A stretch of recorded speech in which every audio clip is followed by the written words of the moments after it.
بەڵێ بینەرانی عەزیز سڵاوتان لێبێت بنیادگار فایەقم ئەم شەو بە شێوەیەکی ڕاستەوخۆ لە شاری سلێمانیەوە لەگەڵتانە بم بۆ باسی ڕۆژ. ئەگەر بە دیاریکراوی قسە بکەین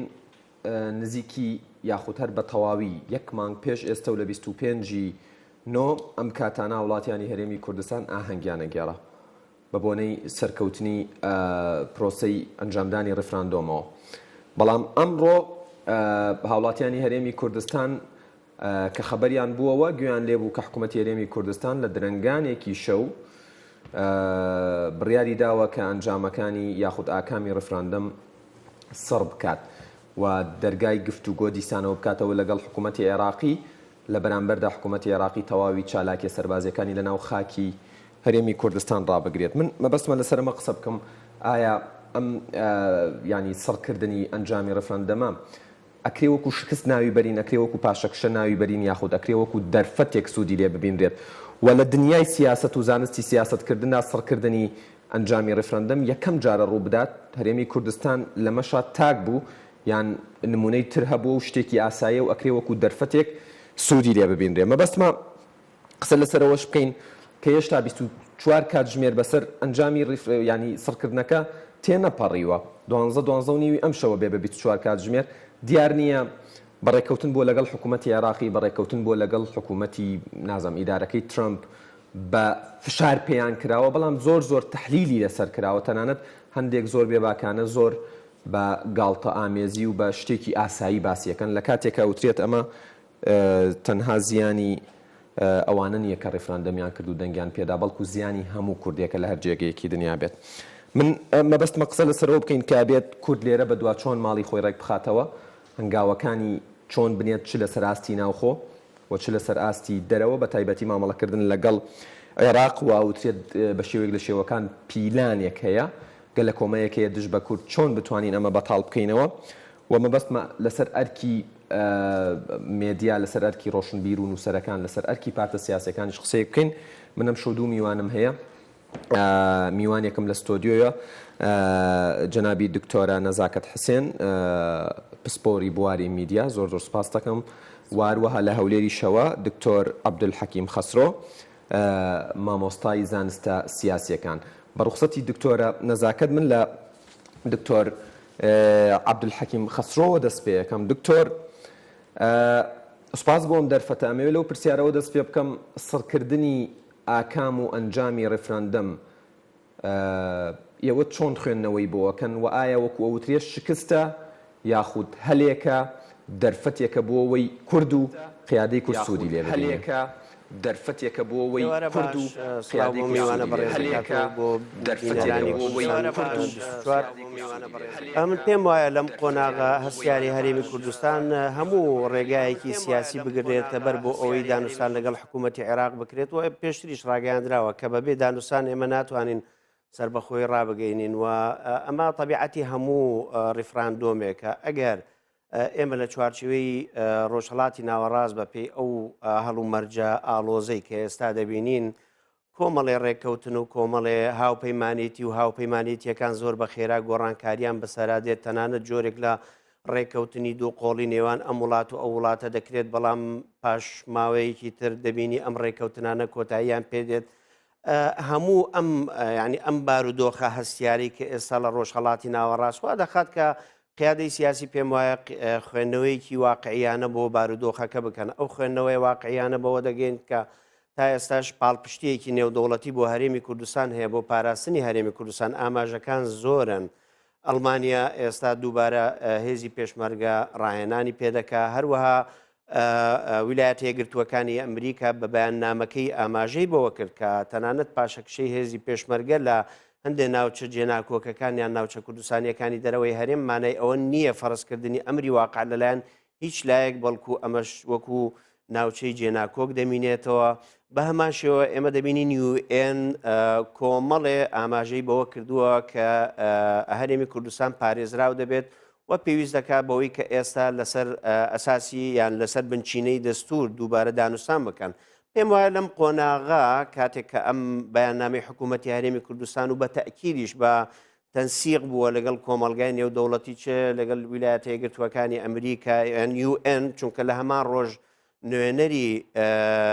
یان بەرپرسی شاندی UN لە عێراق چاوپێکەوتنی لەگەڵ بەرپرسەکانی هەرێمی کوردستان کرد و ئاماژیان بەوە کرد کە پێویست دەکات لەم قۆناغا لە چوارچێوەی دەستوری عێراقی دانوستان بکەن بۆ چارەسەرکردنی ئەم کێشانە چونکە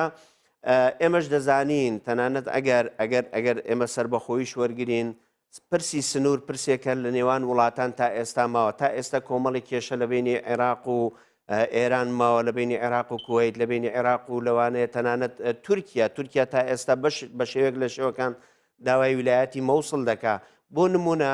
ئەم حاڵەتانەوا دەکات ئێمەش تەنانەت بۆ پرسی کەرکووک و ناوچە جێناکۆکەکان کۆمەڵێ هەندە ینی کۆمەڵێ ئوسوسی شەرعی هەیە دەتوانین وەکو بنەما بگەڕێنەوە سەریکاری لەسەر بکەین یەکەمیان مادەی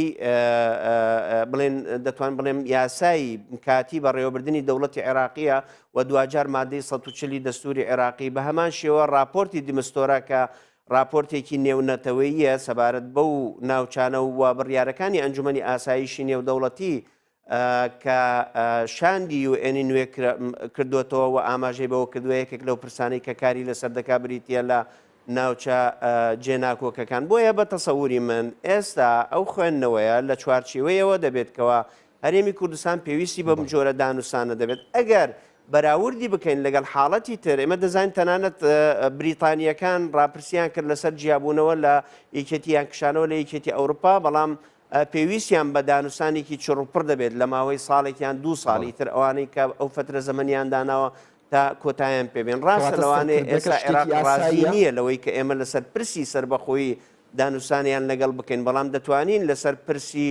چارەسەرکردنی کۆمەڵی کێشەوە پەیوەندی لەگەڵ عێراق و هەرێمی کوردستان و لە هەمان کاتیشدا ئێستا کۆمەلگای نێودەوڵەتی پێی وایە لە عێراق نزیکە 5 ملیۆن نازح و کۆچبەر هەیە ئەمانە دەبێت بگەڕێنەوە شوێنەکانیان و پێویستیان بە یارمەتی هەیە تەنانەت یارمەتی کۆمەلگای نێودەوڵەتی یارمەتی هەرێمی کوردستان بە شێوەیەک لە شێوەکان چۆن بتوانن بەیەکەوە هەماهنگ بن لەگەڵ عێراق بۆ ئەوەی خەڵکەکە بگەڕێتەوە ناوچەکانیان و لە هەمان کاتیشدا چۆن بکرێت هەرێمی کوردستان یارمەتی دەربێت بۆ ئاوەدانکاری و بەو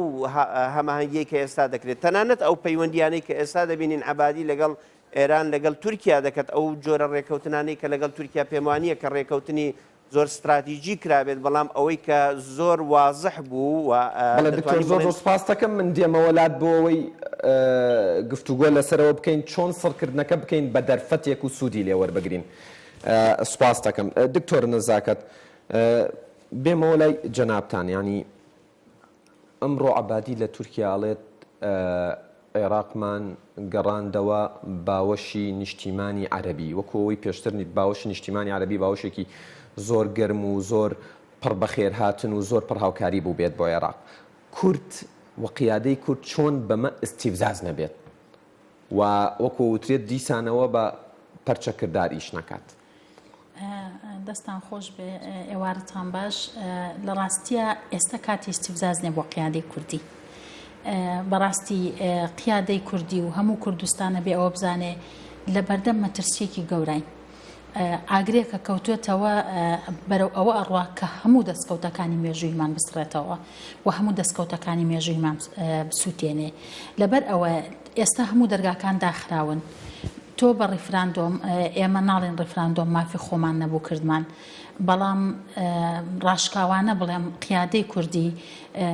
خۆ ئامادە لەوەتێ هەیە قیادەی کوردی لەوەتە هەیە دەسەڵاتی کوردی لە مێژوشا خۆ ئامادەکردنی پێشوەختی نەبووە و ئەتوانم بڵێم خوێندنەوەیەکی واقعیانەی نەبوو بێت بە هەر چۆنێک لە جۆرەکان بووە ئێمە جەنگێکی مەترسیدار کە هەر ئەبوو بکرایەکە لە ڕۆژهەڵاتی ناوەڕاستا کە جەنگێکی مەزهەبی و ئایدۆلۆژیە کە جەنگێکە کە هەر بۆ جەنگە کۆنەکانی کۆنۆلاریست داگیرکاری ئەگەڕێتەوە بەڵام بە شێوازێکی مۆدێرن ئێمە بەهۆی ئەو درزە ناوخۆیی کە هەمان بوو کورد بەهۆی ئەم مۆزوعی بەهۆی ئەم بابەتەی کەورو ژاندی لەم کاتە ئێمە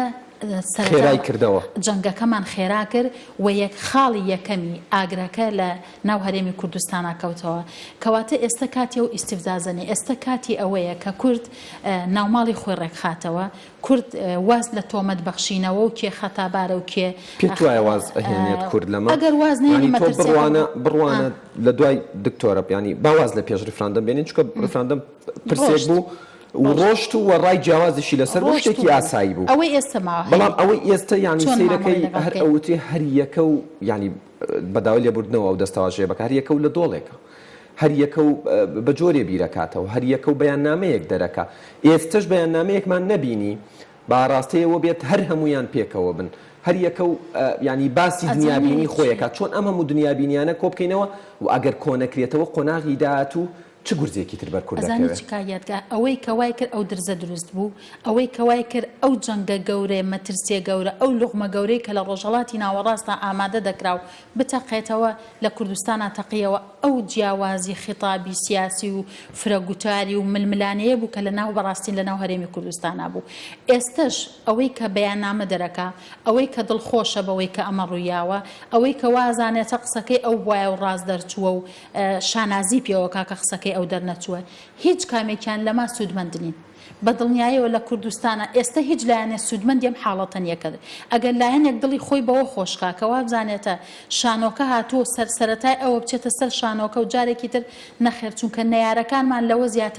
لەوە زیاتر خەیاڵی خراپیان هەیە بەرامبەر هەرێمی کوردستان تۆ بزانە ئەوەی کە تا دوێنێ عەبادی و وڵاتێکی وەکو تورکیا بوو کە ئەردۆغان ئەیوت عەبادی لەو مستەوانێ من لەگەڵی دانیشم ئێستا لە چ پێشوازیەکایە ئێران و تورکیا چۆن نزیکبوونەوە ئایا تۆ ئەم نەیارانت هەبێت دڵ بەوە خۆشەکەی کە لە کوردستانە لایەنێک زەرەری کردو تۆ سوودمەند دەبی مەترسیەکە هەر ئەمە ئەو هۆکارە نەبوو کە ئەوترێت حەیدەر ئابادی لەسەر ئاستی عێراق وەکو سەرۆکوەزیرانێک خاوەنی کاریزمای پێویست نەبووە بەڵام بەرامبەر بە کورد بەهێز دەرکەوتووە واوا خۆی پیشانداوە کە زۆر بەتوانە بۆ تەنانەت سەردانی چەند وڵاتی کردو لەم دوایانە تا ئێستا ئاڵای عێراقی بۆ دانراوە لە تورکیا ئەمڕۆ ئاڵایەکیان بۆ داناوە ئەوەندە بووە بەڵام لەگەڵ کووردا وا مامەڵە ئەکا کە زۆر بەهێزە ئەمە شەگەڕێتەوە بۆ پەرتەوازەی کورد ئەگەڕێتەوە بەڵێ بۆ پەرتەوازەی کورد ئەگەڕێتەوە بۆی کە ئێمە لە ناو خۆمانە ململانێکە وای لێ کردوین گەورەترین تەنازول بۆ بەرامبەرەکانمانەکەین هەر لە ڕۆژی دووهەمی جەنگەکە کە دروست بوو هەر یەکێکمان لە وەسفی لایەنێکی نەیاری خۆیە کرد یەکێ وەسفی تورکیایە کرد یەکێ شانازی بۆ ئەوە کرد یەکێ وەسفی ئێرانی ئەکرد یعنی ئەمە وای کردووە لاوازی دەسەڵاتی کوردی وای کرد کە عەبادی بکاتە ئەو کاریزمایی کە ئەمڕۆ دروست بووە ئەگینا بۆ خۆی و کاریزمایە نەبوو عێراق زۆر پەرتەوازە بوو بەغدا زۆر پەرتەوازە بوو کێشەی تری هەبوو بەڵام ئەم بابەتەی کورد بەداخەوە وای کرد عەبادی کردەوە بۆ کاریزمایە بەغیر ڕێکخستەوە و نەیارەکانیشمانی هەموو خستە سەر هێڵی ئەوەی کە هەر هەمویان ئەمڕۆ لەسەر سفرەیەک یا لەسەر مێزێک دانیشن پلان بۆ هەرێمی بەڵێ سوپاس دەکەم دکتۆرە بێگومان ئەگەڕێمەوە لات دکتۆر عەبدولحەکیم مەبەستمە پرسیاری ئەوە بکەم ینی ئەم ئێوارەیە من گوێم لە پسپۆرێکی یاسایی بوو ئەیوت هەرێمی کوردستان هەموو شتێکی دۆڕاندووە و دیتر مامەڵەی لەگەڵ ناکرێت ئەم خوێندنەوەیە چەند خوێندنەوەیەکی دووربین یاخود کورتبینە نەخێر ئەمە هیچ بنەما و ئەساسێکی نییە هەرێمی کوردستان دەبێت بزانین کۆمەڵێ دەتوانین بڵێن کۆمەڵێ بۆعدی یاسایی هەیە و بەشێکی بۆعدی یاسایی نێودەوڵەتی ئێمە دەزانین بڕیاری 688 کە لە ئەنجومەنی ئاساییشی نێودەوڵەتی دەرچوو تا ئێستا کاریگەری هەیە ڕاستە عێراق لە ژێر فەسڵی هەفتەم دەرچووە بەڵام مانەی ئەوە نییە مامەڵەیەکی سەرتاسەری لەگەڵ گەلی کوردستان بکات و خەڵکێک پێیوابی وەکو ساڵی 91 کۆچڕەوی بڵێن بە کۆمەڵ دروست دەبێت هەروەها وەکو 75 تر نسکۆیەکی گەورە دروست دەبێت ئەمە هەڵەیەکی زۆر گەورەیە کە دەکەونە تێدا خاڵێکی تر دەبێت بزانین ئێمە لە چوارچێوەی دەستوری عێراقی کە ئەم دەستورە ئەنجومەنی ئاساییشی نێودەوڵەتی پەسەندی کردووە دەتوانم بڵێم لەوەیە ئەو بەشەی کە مافی گەلی کورد لەوێ پارێزراو دەبێت من لەگەڵ ئەوەدام ینی دەبێت با خوێندنەوەی بۆ بکەین لەوانەیە ئەحزابی سیاسی دەتوانم بڵێم بێن بڕۆن کەسایەتی گۆڕانکاریان بەسەرا بێت بەڵام ئەوەی کە پەیوەندی بە مافی گەلی کوردستانە ئەم مافانە پارێزراو دەبن و بە هیچ شێوەیە کەس بۆی نییە دەستی بباتەیان دەتوانم بڵێم پێشێل بکە ئەمە خاڵی دەریش دەبێت ئاماژەی پێ بکەین وە زۆر گرنگە بەڕاستی بۆ هەموو هاوڵاتیانی کوردستان دەبێت بزانن و تەنانەت بەرامبەریش یعنی لە بەغدا ئاگیان لێبێت بەوەیە کە هەر دانوستانێک و هەر چارەسەرێک بۆ پرسی پەیوەندی نێوان هەرێمی کوردستان و بەغدا لە چوارچێوەی غالب و مەغلوب بێت واتە لە چوارچێوەیەوە کە لایەنێک سەرکەوتووە و لایەنێک شکستی هێناوە پێم وایە ئەم چارەسەریە چارەسەرەیەکی کاتی دەبێت ئەگەر هاوسەنگی هێز گۆڕانکاری لەسەرهات لە هەر لەحزەیەکی تاریخیە ئەوە پێم وایە دووبارە ناسەقامگیری دەگەڕێتەوە عێراق لێرەدا کۆمەلگای نێو دەوڵەتی بە تایبەت UN ویلایەتە یەکگرتووەکانی ئەمریکا ئەوانەی کە ئێستا دەیانەوێت یارمەتی عێراق بدەن لەم قۆناغەدا زۆر بەوردی لەسەرم قسەیە کار دەکەن بۆەوەی کە ئەگەر هاتووە ڕێکەوتنێکی شەبێت دەبێت ڕێکەوتنێکی هەمیشەیی بێت سەقامگیری دروست بکات و لە داهاتووشدا ئەگەر هەر گۆڕانکاریەک لە ڕژێمی ئێران دروست بوو بۆ نمونە شیعەکان زەرەرمەند نەبن چونکە ئەگەری ئەوە هەیە ئەگەر کۆمەلگای نێو دەوڵەتی بە تایبەت ویلایەتە یەکگرتووەکانی ئەمریکا بکەونە ڕوبەڕووبوونەوەیەک لەگەڵ ڕژێمی ئێران لەوانەیە ڕژێمی ئێران گۆڕانکاری و ڕژێمی شیعە گۆڕانکاری بەسەرا بێت ئەمەش کاریگەریەکی زۆر خراپی دەبێتە سەر شیعە و هاوسەنگی هێز دەگۆڕدرێت بەرامبەر بە سوننە و بەرامبەر بە کورد بە هەمان شێوە ئەگەر سەیری تورکیا بکەین تورکیا لە هەر لەحزەیەک ڕژێمی تورکیا لەوانەیە تووشی گۆڕانکاری بێت ئێمە بینیمان کە کۆدەتایەک خەریک بوو کە تەنانەت تورکیا لەت بکە بۆیە دەبێت ئاگامان لەوە بێت بارودۆخی وڵاتە هەرێمیەکان ئەوەندە سەقامگیر و ئەوەندە جێگیر نییە کە خەڵکێک پێی وابێت پشت بەم لاو بەولا دەبەستێت و ئیتر هاوسەنگیەکان تا هەتایی دەگۆڕیت و کۆتایی بە هەموو شتێک هەیە دەبێت گەلی کوردستان ئاگاداری ئەوە بێت کە هەمومان ئاگادارین و بەغداش زۆر باش لەوە دەزانن تەنانەت شیعەکانیش باش دەزانن بەوەی کە ئەگەر دەیانەوێت چارەسەرێکی هەمیشەی بۆ دەوڵەتێک وەکو عێراقدا بنێن پێویستە هیچ لایەک بە زەرەرمەند یان بە هەست نەکاکەوە زوڵمی لێکراوە لە چارەسەریەکان پێم وایە ئەمە قۆناغێکەوە تەنانەت وەفدی دانوسانکاری هەرێمی کوردستان کاتێکیش کە لەگەڵ بەرامبەر قسە دەکات دەبێت بەم نەفەسە قسە بکە نەک بە نەفەسی ئەوەی کە ئێمە لایەنێکی وەفدی دانوستانکاری هەرێم ئیش لەسەر چی بکات لە ئێستادا حکوومەتی عێراقی و بە دیاریکراوی لەسەری هەڕەمەکە حەیدەر عەبادی ئەبینی هەنگاوەکانی هێشتا بەردەوامە هەرێمی کوردستان هەر لە دوای ڕێفراندەمەوە تا ئەمڕۆ دەستی دانوستان و دیالۆگ درێژەکە ئەوان ڕەتیەکەنەوە لەشکرکێشیان کردووە پێشێلی مافەکانی مرۆڤ کراوە بە پێی ئامنستی ئینتەرناشناڵ ئەمە هەمووی تەوسیق کراوە بە دوکومنت کراوە یعنی ئەوەتانی ئەمڕۆ بینالی یلدرم لە تورکیا بە عەبادیەڵێکە ئیتر دەواازەی ئیبراهیم خەلیل خەینەوە ژێر دەسەڵاتی حکوومەتی عێراق و بەغدا عێراق تاکو ئەتوانێت بەردەوام بێت ینی لەم فشار دروستکردنە لەسەر هەرێمی کوردستان قوربان ئێمە ڕیفراندۆممان کرد ڕیفراندۆمی سربەخۆیی واتە بەرەو سربەخۆیی دەڕۆین و ئەم سربەخۆییە بە مانای دابەشکردنی عێراقا لە بەرامبەردا عێراق هەچی کارتێکی هەبێت بەکاری هێناوە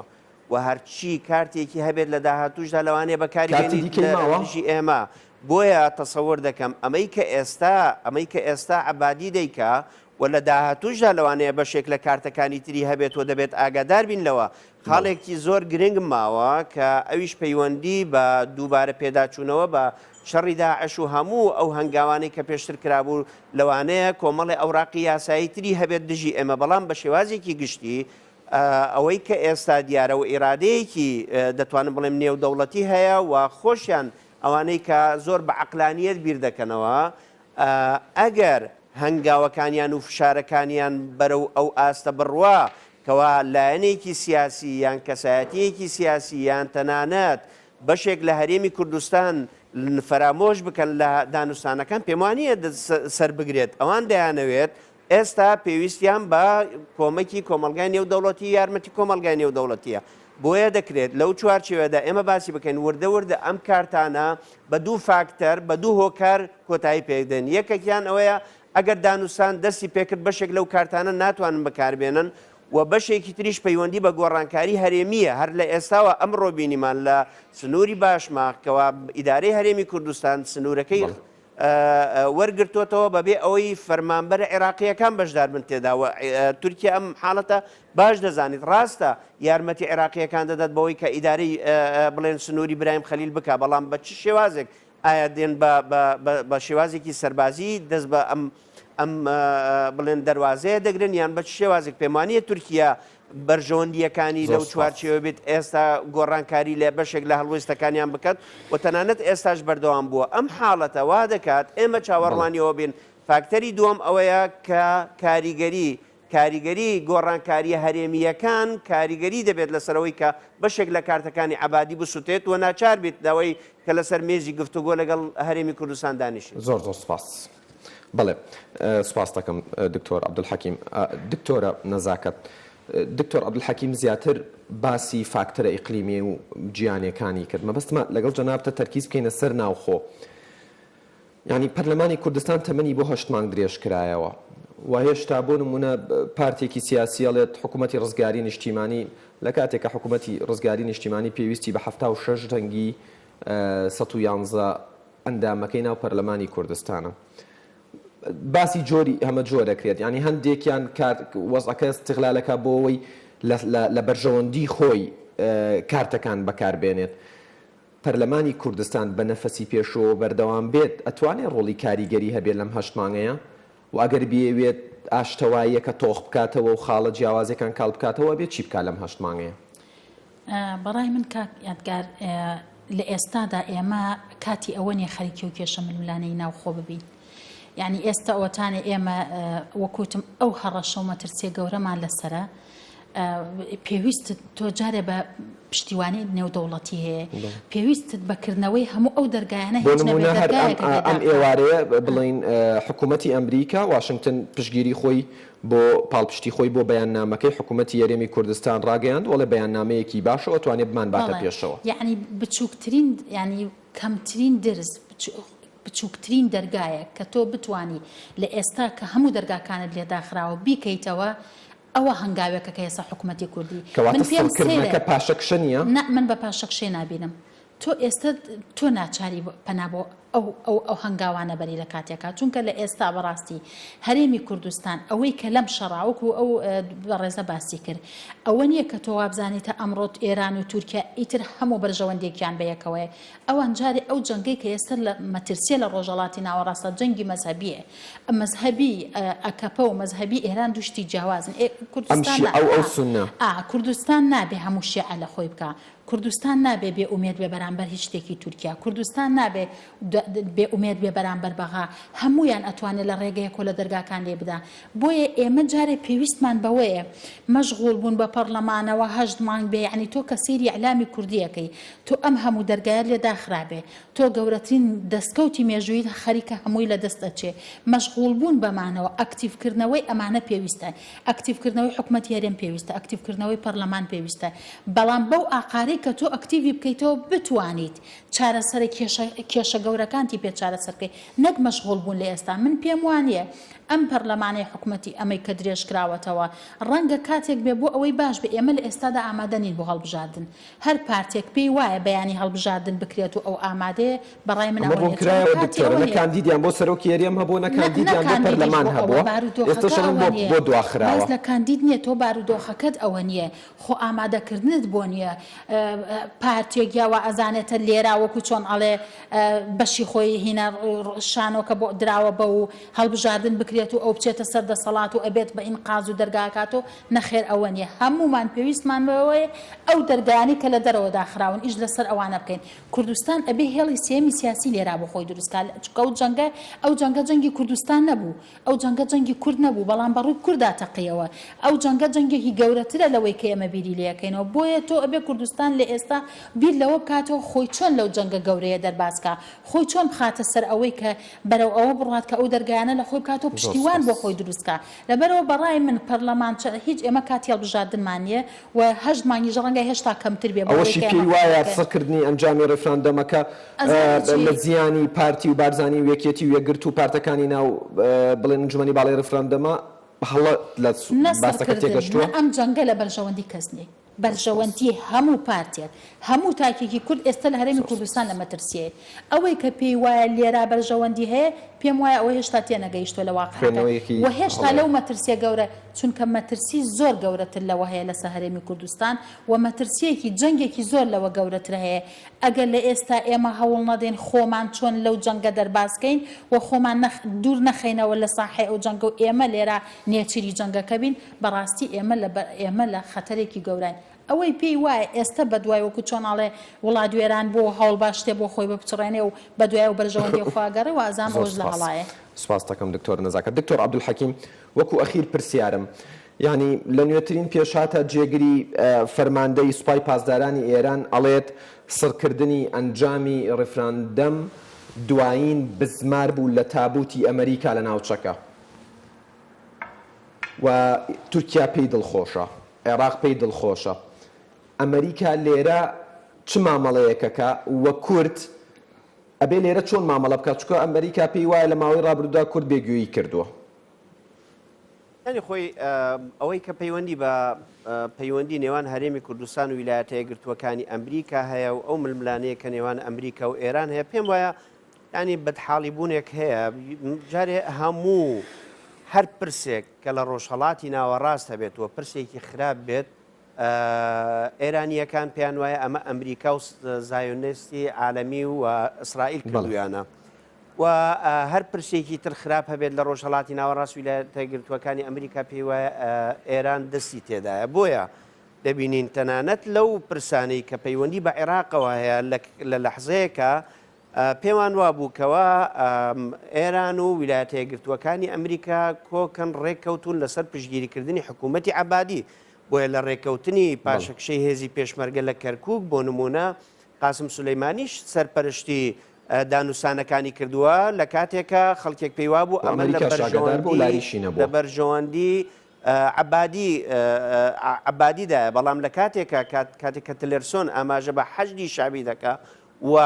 دەرچوونی حەجی شعبیان لە ناوبردنی حەجی شعبی لێرە دەبینین ئێران هەموو کارتەکانی تری لە ناو عێراقا بەکاردێنەوە و تەنانەت ئێستا چاویان لەوەیە کە سستانی فتوایەک دەربکات بۆەوەی کە هەموو میلیشیاکانی حەجی شعبی هەڵوەشێنتەوە ئەمە بەپێی ئەوەی کە چۆن ڕێککەوتون لەگەڵ ویلایەتە یەکگرتووەکانی ئەمریکا پێم وایە ئەم هەڵوێستەی ئێران بەرامبەر ڕیفراندۆم و بەرامبەر گەلی کوردستان ئاماژەیە کە زیاتر بەوەی کە عاتیفە و هەڵوێستی لایەنە عێراقیەکان بۆ خۆی ڕاکێشیت بەوەی کە ویلایەتە یەکگرتووەکانی ئەمریکا وجودی نامینێت لە عێراق و نابێت وجودی هەبێت لە عێراق زۆر سپاس دەکەم دکتۆر نەزاکەت وەکو کۆتا پرسیارم گەر زۆر بە کورتی بێ سپاس دەکەم ئەرکی کەناڵەکانی ڕاگەیاندن ئەرکی ڕۆشنبیران ئەرکی مامۆستایانی زانکۆ ئەرکی پارتە سیاسیەکان و ینی کەسایەتی سیاسیەکان ئێستا ئەوەیە ڕەخنە بگرن و وەکو ئەوترێ شین بکەین بە دیار ئەوەی کە لە دەستمان چوو یان بەرنامە و پلانێک بۆ داهاتوو دابڕێژین بەڕاستی ئەرکی هەموو لایەنێک ئەوەیە کە ئێستا چی لە مەترسیای ئاشتەوایی کۆمەڵایەتی ئاشتەوایی پێک هاتنەتەوەیەکان لە عێراقا لە هەرێمی کوردستانە چاکسازی سیاسیمان پێویستە ئێمە لە هەرێمی کوردستانە چاکسازیێکی ناوخۆیمان پێویستە تاوەکو بتوانین لە هاوکێشی چاکسازی نێودەوڵەتیەکە ببینەوە لەبەرەوە ڕاگەیاندن بەڕاستی تا ئێستا خەریکی ئەم شەڕە و ئەوە وایە وت و فڵان سەرکردە وایە وت و ململانەی نێوان دوو سەرکردە بوروژێنە و نێوان دوو کەس بوروژێنێ ئەرکی ئەوەیە کە بەڕاستی وەکوتم ئەم ئاگرەی کەوتوێتەوە بە هەر هەمومانەوە بتوان چارەسەری بکەین چکە هێشتا زۆر شت هەیە لە بەرژەوەندی کورد بێ تورکیا ئەوە نیەتەوە وابزانێتە کە ئێستا تورکیا خۆشی مەترسی لەسەرە تورکیا خۆشی کێشەی هەیە عێراقیش کێشەی خۆی هەیە ئێرانیش مەترسی لەسەرە ئێرانیش لە کێشایە بۆیە زۆر بوار هەیە کە کورد بتوانێت سوود لەوە ببینە بەڵام پێویستمان بە هاوکاری کەناڵەکانی ڕاگەیاندنە بە کەسایەتیە سیاسیەکانە بەڕاستی بە چاکسازیەکی سیاسی هەیە لە هەرێمی کوردستانە دوورکەوینەوە ئیتر لە باسی ململانێ و هەرکەس وابزانێتە خۆی براوەیەت و بەرامبەرەکەی دۆڕاوە هەرکەس وابزانێتە کە بەیانی تر لە ڕۆژی خۆر لەو هەڵدێت و خۆر لە خەڵکی کەسێکی تر ئاوا ئەبێت خۆر لە هەمومان ئاوا ئەبێت ئەگەر چاکسازیەکی سیاسی نەکەین و ئەگەر هەمومان تواناکانمان بە میدیاوە بە سیاسی و بە زانستیەکانەوە یەک نەخین بۆی چاکسازیەکی سیاسی پێش هەموو چاکسازیەکانی تر لە هەرێمی کوردستانە بەرقەرارکەین. بەڵێ دکتۆرە نەزاکەت حسێن پسپۆری بواری میدیا زۆر سپاس بۆ ئەم دەرفەتە سپاس بۆ زانیاریەکان دکتۆر عەبدولحەکیم خەسرۆ مامۆستای زانستە سیاسەکان لە ئەولێرەوە لەگەڵمان بووی سوپاس بۆ جەنابی شت بەڵێ بینەرانی ئەزیز داوای لێبوردنەکە من تەندروستی من دێگناتەواو بوو تا بەرنمەیەکی دیکە و باسی ڕۆژێکی دیکە ئێوە کوردستان بەخوای گەورە ئاسپێر.